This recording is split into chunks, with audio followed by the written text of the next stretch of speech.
ज़िया साहब से बताइए कि क्या इस ये जो कह रहे हैं कि ये सारा माशरा जो है ये वाकई बेशर्मी की तरफ हो गया है, लेकिन इसमें किस किस का हाथ है? एक तो दौलत सीड कर गई, लेकिन आप जैसे लोग भी तो फिर वीआईपी कार्ड के ऊपर जाते हैं ना वहाँ पे हाज़िरी लगवाने और नकाब पढ़ने, और फिर कहते हैं कि नहीं मैं अपने खर्चे पे गया था।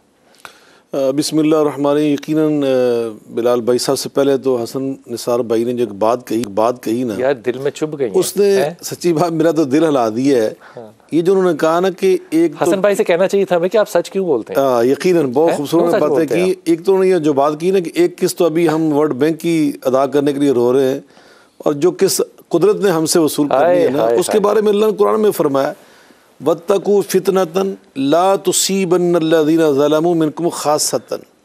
जब अल्लाह की तरफ से किस्त आती है ना वसूली की, तो फिर वो सारे सिर्फ जालिमों के लिए नहीं आती, सब अक्रॉस द बोर्ड वो पूरा मुआशरा उसकी लपेट में आता है। वो ऊँटनी के सिर्फ 4 लोग खिलाफ थे, यकीनन बाकी खामोश थे। तो यकीनन आज इस मुआशरे में आपने बड़ी खूबसूरत बात इरशाद फरमाई है कि ये जो इतनी ख़राबी हम देख रहे हैं इस हवाले से कि शादियों के मौके के ऊपर जो नमूद नुमाइश करते हैं, इसराफ़ करते हैं, तब्ज़ीर करते हैं, फजूल खर्ची करते हैं, ऐसी रसूमात का इर्तिकाब करते हैं कि जिसका हमारे मुआशरे में, हमारी सोसाइटी, हमारा दीन, हमारा मज़हब, हमारा कल्चर, हमारी सकाफ़त, हमारी तहज़ीब, उससे कुछ उसका लेना देना ही नहीं है। और ये सारी की सारी अल्लाह की बिल्कुल नाफरमानी है, रसूल सल्लल्लाहु अलैहि वसल्लम की उसवा हसना। आपने शादियाँ नहीं की, आपने अपनी औलाद की शादियाँ नहीं की, आपने अपने तलामिज़ा सहाबा सहाबियात की शादियाँ नहीं की। सर आपने उसमें शिरकत नहीं की हुई है? कहाँ से किसने गलतफहमी डाली है कि ये नोट फेंकने से बरकत होगी? मैं नबी पाक ने बिल्कुल इसको उल्ट फरमाया, इन्ना आज़मन निकाह बरकतन ऐसरहु मऊनतन।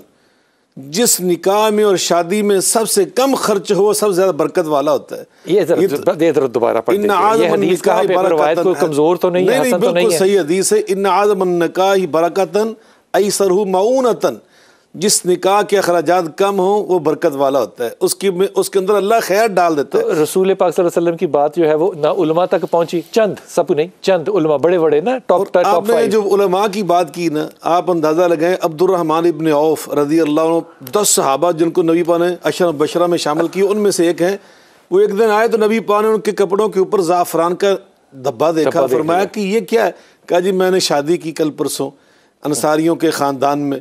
तो आप फरमाया अवलिम वलो बिशातिन, जाके इसका वलीमा तो करो, चाहे एक बकरी ज़िबा कर खिलाओ। यहाँ मैं एक नुक्ता अर्ज़ करना चाहता हूँ, नबी पाक सल्लल्लाहु अलैहि वसल्लम की शादी में शामिल नहीं हुए और आपको उन्होंने दावत भी नहीं दी। रसूलुल्लाह से बढ़ के कोई है कायनात में? ये किस सहाबी की बात बता रहे हैं? अब्दुर्रहमान इब्न औफ रज़ी अल्लाह ताला। अब्दुर्रहमान इब्न औफ का मामला, पहला ऊंट उनका जो है वो मदीने में दाखिल होता है और आखिर ये भी शाम से चला नहीं होता है। इस मालदार आदमी की बात हो रही है। मैंने कुछ अर्सा 7-8 साल पहले की बात है, एक अमेरिकन सेनेटर की बेटी की शादी अटेंड की बोस्टन के अंदर। मेरी सारी फैमिली वहाँ पे साथ थी। यकीन कीजिए चर्च में जाके सर्मनी हुई और उसके बाद उन्होंने कहा कि फ़लाँ रेस्टोरेंट में जाके हम खाना खाएंगे। वहाँ से निकले। ये दोनों चीज़ें मौत पे भी और शादी पे भी कॉमन है। केटरिंग नहीं उन्होंने कराई, वो करा सकते थे ना, सेंटर है। वो रेस्टोरेंट में जाके खाना खाया, जैसे आम लोग रेस्टोरेंट में बैठते हैं। सारों ने अपना अपना ऑर्डर देना मेरा ख्याल था शुरू किया, लेकिन उन्होंने ऑर्डर पहले दिया हुआ था और वो खाना इतना था कि अगर मैं अपने पैसों से जाता तो मेरा ज़ाती बिल जो है वो $30 से $40 से ज़्यादा का नहीं बन सकता था, क्योंकि वो कलेक्टिव था। तो उन्होंने $25 की डील दी हुई थी। अब एक सेनेटर जो है वो पाकिस्तान का मुकद्दर बदल देता है अमेरिकी, अपनी बेटी की शादी के ऊपर वो ये सादगी रखता है। आप यहाँ पे किसी सियासतदान की शादी जो है वो भांजी भतीजी की भी देखें, ऐसी सादा नहीं होती। अब ये मिसाल देनी कि मस्जिद में निकाह करें, यहाँ पे प्रमोट करें, ये कैसे होगा जब बेशर्मी इस हद तक पहुँची हो? बिलाशुबा अल-हिकमत ज़ालतुल मुमिन। सबसे पहली बात तो ये कि ये दनाई और हिकमत की जो बातें हम दूसरों की सुना रहे हैं ना, करके दिखाएं। ये नबी करीम अलैहिस्सलाम ने फरमाया ये मोमिन की गुमशुदा मीरास है। हमें जहाँ सेनेटर के पास मुसलमानों की गुमशुदा मीरास है, हमें वो सीखनी चाहिए। और ये नबी पाक सल्लल्लाहु अलैहि वसल्लम को उससे मुबारक है। नबी करीम अलैहिस्सलाम ने ख़ुद जो अपनी शादियाँ की, सैयदा फ़ातिमा जो कायनात में सबसे मुक़द्दस तरीन नबी पाक की बेटी है और जन्नती ख़वातीन की सरदार हैं, ज़रा उनकी शादी तो देखिए ना। उनसे बेहतरीन शादी, और अल्लाह को वो शादी सबसे पसंद है, वो नबी पाक की अदाएँ और रसूल सल्लल्लाहु अलैहि वसल्लम की बेटी की वो शादी का जो अंदाज़ था, जो खुशी के इजहार का, वो अल्लाह को पसंद था। यहाँ पे इंसल्ट नहीं होती, माफ़ी के साथ ये लफ्ज़ इस्तेमाल कर रहा हूँ, पता नहीं करना भी यहाँ पे चाहिए कि इंसल्ट नहीं होती कि पहले मिलाद करना और फिर ये वाही आती, बिलाशुबा देखिए इंसल्ट लगता नहीं। बिल्कुल ये नबी पाक सल्लल्लाहु अलैहि वसल्लम, मैं समझता हूँ अल्लाह ने कुरान में फरमाया मा लकुम ला तर्जून इल्ला वक़ारा, तुम्हें नबी पाक अलैहिस्सलातु वस्सलाम के ज़रिए अल्लाह में ये पैगाम दे रहा है कि तुम्हें अल्लाह का अदब व एहतराम मलहूज़ नहीं रहता, ये अल्लाह के अदब की मुनाफी चीज़ें नहीं है। और उधर दूसरी बात देखिए कि नबी करीम अलैहिस्सलाम फरमा रहे कि निकाह सुन्नती, निकाह मेरी सुन्नत है, मेरा तरीक़ा कार है, मैंने निकाह किए। लेकिन आपने साफ फरमाया फमर रागिबन सुन्नती फलैसा मिन्नी, जो मेरे तरीक़ा कार को छोड़ देता है ना, वो मेरी उम्मत से निकल जाता है। इमाम इब्न तैमिया रहमतुल्लाह अलैह फरमाते हैं कि जिस अमल पर नबी पाक सल्लल्लाहु अलैहि वसल्लम ये फरमाया ना फलैसा मिन्नी, कि वो हम में से नहीं है, वो गुनाह आम गुनाह नहीं होता, वो गुनाह कबीरा होता है। ये जो हम शादियों के ऊपर ये नोट फेंक रहे हैं, नोट छोड़ के भी आप डालरों की बात कर रहे हैं, भाई जो इतना इसराफ और तब्जीर हो रहा है, इन्नल मुबज़्ज़रीन कानू इख्वान शयातीन व कान शैतान रब्बी कफूरा, ये तो शैतान के भाइयों का किरदार है, ये अल्लाह कुरान में बयान कर रहा है। तो फरमाया नबी पाक ने भाइयों का काम है, जा नबी पाक सल्लल्लाहु अलैहि वसल्लम फरमा रहे कि फमर रागिबन सुन्नती फलैसा मिन्नी, ये तो बहुत यानी कबीरा गुनाह है।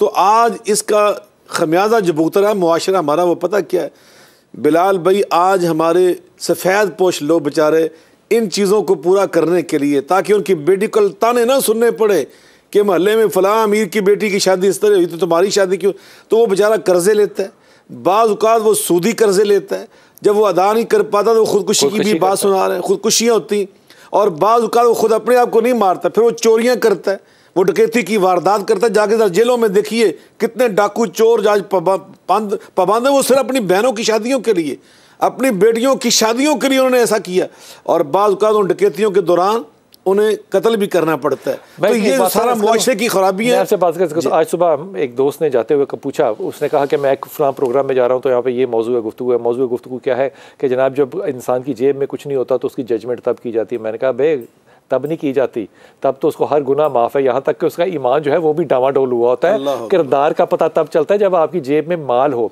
मेरी समझ में ये बात नहीं आती कि इतना माल जो हमने कमा लिया है, अगर मैं ये सोचूं ना, मैं रास्ते में आज सोचता आ रहा था कि फिर ये मामला कर देना चाहिए कि जनाब पैसे नोट के ऊपर बिस्मिल्लाहिर्रहमानिर्रहीम लिखते हैं ताकि आप उसको फेंक के बेहुरमती ना करें। हमने उसको डॉलर कन्वर्ट करा के, पाउंड कन्वर्ट करा के, यूरो कन्वर्ट करा के हमने वो काम शुरू कर देना। हज नहीं आना, हम बाज क्यों कर आएंगे, ये बात करूंगा, सबसे पूछूंगा बाज क्यों कर आएंगे। हमारे ख़ानदान में एक शादी थी और लोग इतने राज़ी नहीं थे कि ये शादी होनी चाहिए, तो वो शादी ज़रा थोड़ी सी डामाडोल थी, लेकिन शादी पे गए क्योंकि वो ज़ाहिर ख़ानदान की शादी थी। तो वहाँ पे जब मैं एंटर हुआ तो मुझे पता चला कि वहाँ पे ना नातिया मुकाबला टाइप हो रहा है लोगों के अंदर ना। ख़वातीन इधर बैठी हैं, मर्द इधर बैठे हैं, एक दो नाते उधर होती हैं, एक दो नाते उधर होती हैं। थोड़ी देर के बाद मैंने देखा मनकबत भी शुरू हो गई ना, और मैं बड़ा जज्बाती होकर ना दरमियान में बैठ गया। मैंने कहा बुजुर्ग को तो कोई नहीं कहेगा कि दोनों तरफ ना बैठो। मैं कहा जी वाह, इसने बहुत अच्छा पढ़ा, इसने बहुत अच्छा पढ़ा। वो बच्चों ने भी आके पढ़ना शुरू कर दिया। थोड़ी देर बाद ना वो जिनकी शादी थी उनके वाले जो है दूर से आए, तो मैं समझा दूल्हे को लेकर आ रहे हैं। पता चला कि वो मौलवी के साथ आ रहे थे। मौलवी आ रहा है पूरे प्रोटोकॉल के साथ, बैठे, उसने तलावत की, फिर उसने खुतबा निकाह पढ़ा, फिर खुतबा निकाह पे उसने वो खुतबा पढ़ा जो कि सैयदा फ़ातिमा के निकाह पे इमाम अली को रसूल ने सुनाया। उसके बाद उसने हदायत की, और जनाब उसके बाद वो निकाह के बाद जब रुखसत करने गए तो वो भी पूरे प्रोटोकॉल के साथ, हमें भी साथ जाना पड़ा।